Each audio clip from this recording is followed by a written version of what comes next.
Hello friends, welcome to my YouTube channel Astro किताब। आप सभी भाई बहनों का स्वागत है मेरे इस यूट्यूब चैनल एस्ट्रो किताब में। जैसे कि अब तक हम भावों के बारे में जान रहे हैं, जिसमें हम पहले से लेकर छठे भाव तक के बारे में हम जान चुके हैं। आज हम जानेंगे सातवें, आठवें और नौवें भाव के बारे में। तो आइए शुरू करते हैं हम सातवें भाव के बारे में। सातवां भाव, अगर हम सातवें भाव को मेन कहा है, जो मेन कारक कह सकते हैं, तो वह विवाह का कारक कहा गया है। विवाह का अभी हमसे कुछ भी अगर प्रश्न पूछा जाता है तो हम सातवें भाव से देखते हैं। पति पत्नी का चरित्र एवं स्वभाव भी हम सातवें भाव से देखा जाता है। और व्यवसाय में साझेदारी, जिसे हम कह सकते हैं पार्टनरशिप, को भी हम सातवें भाव से देखा जाता है। यह वो है बातें मैंने आपको बताई जो मेन है, जिसे हम कह सके विवाह, व्यापार, पार्टनरशिप, यह मेन देखा जाता है सातवें भाव से। इसके अलावा भी हम बहुत कुछ देखते हैं सातवें भाव से, जैसे जिसमें आता है हमारा इंटरनेशनल बिजनेस, जिसे हम कहते हैं अंतर्राष्ट्रीय मामले, अन्य राज्यों से संबंध एवं समझौते, अंतर्राष्ट्रीय व्यापार, यह सब भी हम सातवें भाव से देखा जाता है। जीवन को संकट में आना, जीवन में, उसको भी कहीं ना कहीं कभी कभी हम सातवें भाव से देखा जाता है। मगर वैवाहिक जीवन को और मुकदमेबाजी को भी हम सातवें भाव से देखते हैं। सातवां भाव शत्रु एवं मित्रों का भी कहा गया है, व्यापार और दोस्ती का भी कहा गया है, कानूनी गठजोड़ भी कहा गया है।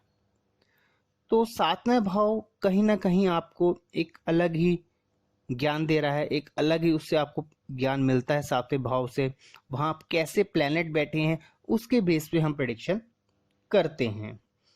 तो मैं उम्मीद करता हूं आपको जो मैंने अभी सातवें भाव के बारे में बताया आपको समझ में आया होगा। आइए अब जानते हैं हम आठवें भाव के बारे में।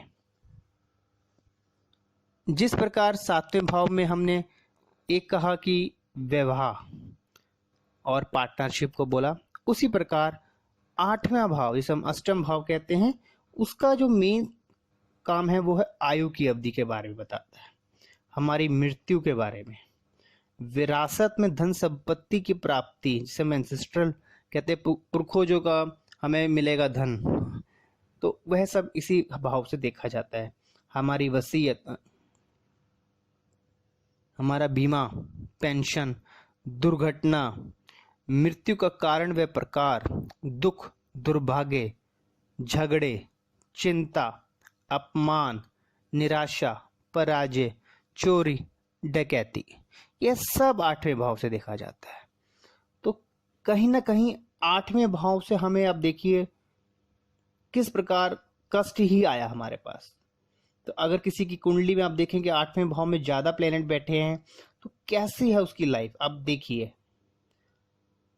तो आठवां भाव कहीं ना कहीं धन की हानि कह सकते हैं हम, यह सब आठवें भाव में आ रहा है। तो आठवां भाव अपने आप में एक शुभ भाव नहीं माना जाता है भाइयों। और मैं जो आप मेरी सब वीडियो देख रहे हैं, उम्मीद करता हूं आपको अभी जो मैंने आठवें भाव के बारे में बताया आपको समझ में आया होगा। आइए अब जानते हैं हम नौवें भाव के बारे में। नौवां भाव, नौवां भाव को कई जगह पिता का भाव भी कहा जाता है, और इसको वैसे हम एक धार्मिक भाव कहा जाता है, और इसको हम अगर एक कहा जाता है बहुत ही हमारा लक, हमारी किस्मत, यह सब नौवें भाव से देखा जाता है। तो नौवां भाव आपको कहीं ना कहीं विश्वास, हमारी बुद्धिमानी को, देवताओं की उपासना कह सकते हैं, यह सब हम नौवें भाव से देखते हैं। हमारा बलिदान, वायुयान से यात्रा, इसे हम कह सकते हैं हमारे एयरवेज से हमारी यात्राएं जो होती हैं, हमारे जो समुद्र की जरिए यात्रा होती है, लंबी यात्राएं, ये सब विदेशी यात्राएं हम नौवें भाव से देखा जाता है। हायर एजुकेशन को हम 9वें भाव से देखते हैं। जैसे मैंने आपको पहले भी बताया, भाग्य, भाग्य के लिए सबसे पहले अगर एक ही भाव है तो वो है हमारा 9वां भाव।